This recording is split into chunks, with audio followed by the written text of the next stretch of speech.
ረመዳን ሳይገባ እቺን አንድ ነገር ዛሬውኑ ማቆም አለብን። ወላሂ በጣም ጾምን አደጋ ላይ ከሚጥሉ ነገሮች አንዱ ነው።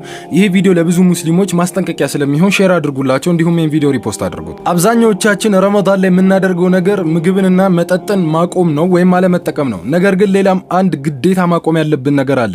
ያ ነገር ምንድነው የሚለውን ነግራችኋለሁ። እሱ ምን መሰላችሁ? ውዱ ነብያችን ረሱሉ አለይሂ ሰላቱ ወሰላም ሰሉ ዐለ ነብይ በዚህ ሐዲስ መሰረት ምን ብለዋል? መን ለም የደዕ ቀውለ ዙሪ ወልዐመለ ቢህ ፈለይሰ ሊላሂ ሓጀቱን ፊ አን የድዓ ጣዕመሁ ወሸራበሁ። አንድ ሰው መጥፎ ንግግርን ካላቆመ በስተቀር ጾሙ ላይ ምግቡንና መጠጡን ማቆሙ ለአላህ ምንም ጉዳይ የለውም፣ አላህ ግድ አይሰጠውም ብለዋል። ከዚህ ሐዲስ የምንማረው ምንድነው? ጾመኛ ሆነን ምግብና መጠጥን ብቻ አቁመን ነገር ግን ሰዎችን መተናኮስ፣ መሳደብ፣ ሐሜትን፣ መጥፎ ንግግርን፣ መጥፎ ተግባርን እስካላቆምን ድረስ ጾማችን አደጋ ላይ እንደሚሆን ውዱ ነብያችን ተናግረዋል። ይህን ነገር በማገናዘብ ጾማችን እንዳይከስር ቀድመን እንጠንቀቅ። ሙስሊሞችንም አስጠንቅቋቸው። ኢንሻአላህ ጀነት ውስጥ እንገናኛለን። ወሰላሙ አለይኩም ወራህመቱላሂ ወበረካቱሁ።